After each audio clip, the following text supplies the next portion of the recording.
সমাসের মধ্যে যতগুলো প্রকারভেদ আমরা পড়েছি তার মধ্যে দ্বিতীয় নম্বরে আমরা পড়বো হলো দ্বিগু সমাসটি। দ্বিগু যখন আমরা শুনি দ্বিগু, দ্বিগু বলতে কি বোঝায়? এই দ্বিগুর দ্বি বলতে আমরা এমনিতে কিন্তু বুঝে গেছি যে দুই বোঝাচ্ছে। কি বোঝাচ্ছে? দুই বোঝাচ্ছে।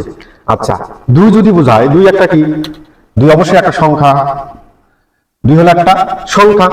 আর এই সংখ্যাটা কোথায় আছে? দ্বিগু সমাসের আগে আছে না পরে আছে? অবশ্যই দ্বিগুর সামনে, যেহেতু দ্বি আছে তো সামনে যেহেতু সংখ্যা আছে, অতএব এই সামনে কি আছে? সংখ্যা। অতএব দ্বিগু সমাসের যেগুলো যে সমাসের সামনে সংখ্যা থাকবে সেই সমাসকে আমরা কি বলবো? দ্বিগু বলবো। এবং পরে পরে দ্বিগু এবং সংখ্যার পরে যেটা থাকবে সেটা হলো থাকবে বিশেষ্য। হ্যাঁ, বিশেষ্য বা বিশেষ্য ভাবাপন্ন শব্দ, বা আমরা বলতে পারি নাউন থাকবে। নাউন থাকবে, আগে সংখ্যা থাকবে, পরে কি থাকবে? নাউন থাকবে। আচ্ছা, এই যেমন বলা হয়েছে যে দ্বিগু সমাসের পূর্ব পদে সংখ্যা থাকবে, পরপদে বিশেষ্য হবে। তাহলে পূর্ব পদে কি থাকবে? সংখ্যা। পরপদে কি থাকবে? বিশেষ্য। যদি পূর্ব পদে সংখ্যা হয়, পরপদে হবে বিশেষ্য। বিশেষ্য, এটা হলো পূর্বপদ। এটা হলো পরপদ। আচ্ছা, পূর্বপদে সংখ্যা, পরপদে বিশেষ্য। পূর্বপদের সংখ্যা, পরপদে বিশেষ্য। এটা তাহলে কিভাবে বুঝবো?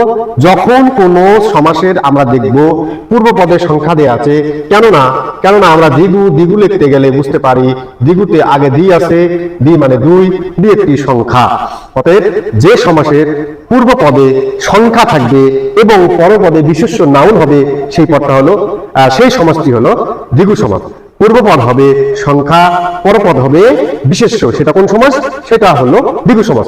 আচ্ছা, এবং হলো পরপদ প্রধান হবে। পরপদ প্রধান হবে। পরপদ প্রধান হবে, আগে সংখ্যা থাকবে, পরে বিশেষ্য থাকবে। শুধু এখানে ক্ষান্ত নয়, বরং এই সমাসটা পরপদ প্রধান থাকবে। যদি বলি চৌরাস্তা, চৌরাস্তা। আচ্ছা, আমরা চৌরাস্তা মানে কি? চার রাস্তার মোট, যেটা চার রাস্তা যেখানে মিলিত হয়েছে। আচ্ছা, এখানে কি আমরা চারকে বোঝাইছি চৌরাস্তা দ্বারা? তেপায়া, যদি বলি তেপায়া, তিন পায়া যা, এখানে কি আমরা তিনকে বোঝাইছি? না, বরং চৌরাস্তা দ্বারা একটা রাস্তাকে বোঝাইছে, যে রাস্তার মিলিত স্থান, চারটি রাস্তা যেখানে মিলিত হয়েছে সেটা হলো চৌরাস্তা। চারটি রাস্তা যেখানে মিলিত হয়েছে সেটা হলো চৌরাস্তা।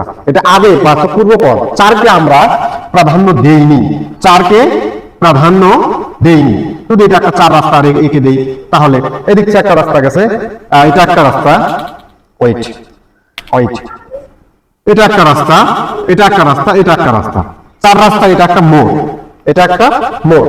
এদিক থেকে একটা রাস্তা গেছে, এদিক থেকে একটা রাস্তা, এদিক থেকে একটা রাস্তা, এদিক থেকে একটা রাস্তা, চারটি রাস্তা মিলিত হয়ে এটাকে বলা হয়েছে চৌরাস্তা।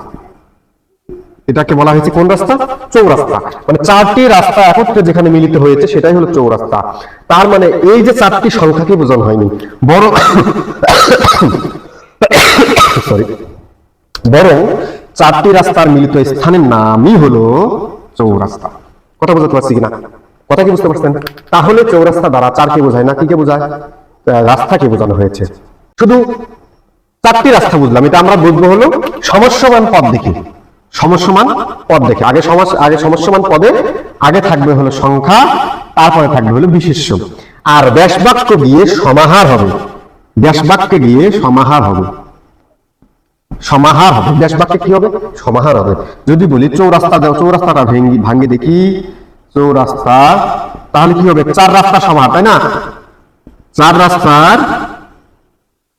সমাহার। চৌরাস্তা মানে কি? চার রাস্তার সমাহার।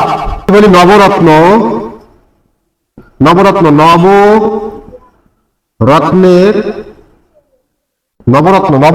সমাহার। নবরত্ন মানে কি? নবরত্নের সমাহার। সপ্তাহ, তাহলে কি হবে? সপ্ত অহের সমাহার। সপ্ত মানে কি? সাত, অহ মানে দিন, 7 দিনের সমাহার যেখানে, 7 দিনের মিলিত স্থান যেখানে, সেটাই হলো সপ্তাহ। এরকম আরো অনেক উদাহরণ আছে। তো আমরা একটা জিনিস ক্লিয়ারলি বুঝলাম, দ্বিগু সমাজ বলতে পূর্বপদের সংখ্যা হবে, পরপদের নাউন হবে, পূর্বপদের সংখ্যা হবে, পরপদের নাউন হবে, এটা হলো দ্বিগু সমাজ। এবং পরের পদটা প্রাধান্য পাবে, পরের পদটা কি হবে, প্রাধান্য পাবে। তাহলে পূর্বপদের সংখ্যা, পরপদের নাউন, ব্যাসবাক্যে গিয়ে বা এই সমাজটা কোন পদ প্রধান, পরপদ প্রধান, এবং ব্যাসবাক্যে গিয়ে কি হবে, সমাহার যুক্ত হবে। এইটুকু যদি বুঝে রাখি, দ্বিগু সমাজ নিয়ে আর কোনো ঝামেলা হবে দন্তন্য আকারে না। নিপাতনের সিদ্ধ, নিপাতনের সিদ্ধ দ্বিগু সমাজ হলো দুইটি। এগুলো কিন্তু পরীক্ষা আসে, মোস্ট ইম্পর্টেন্ট। নিপাতনের সিদ্ধ দ্বিগু সমাজ দুটি। নিপাতনের সিদ্ধ দ্বিগু সমাজ হলো কয়টি, দুটি। এক নাম্বার হলো পঞ্চবটি, এক নাম্বার কি, পঞ্চবটি। 2 নাম্বার হলো পঞ্চনদ। এই দুটি হলো নিপাতনের সিদ্ধ দ্বিগু সমাজ। এক নাম্বার কি, পঞ্চবটি, ব্যাসবাক্য করলে কি হবে, পঞ্চবটের সমাহার। 2 নাম্বার আছে পঞ্চনদ, পঞ্চনদ থাকলে কি হবে, ব্যাসবাক্যে পঞ্চ নদীর সমাহার। নদ থাকলে নদী হবে, নদ থাকলে কি হবে, নদী হবে। তাহলে এই দুটি হলো নিপাতনের সিদ্ধ স্বরসন্ধি। এই দুটি মুখস্থ করলে এবং যে যত এতক্ষণ যা পাইলাম সবগুলো মিলেই দ্বিগু সমাজের একটা প্যাকেজ। এই প্যাকেজটি যদি একটু মনোযোগ দিয়ে দেখতে পারেন, তাহলে দ্বিগু সমাজের কোনো সমস্যা হবে না।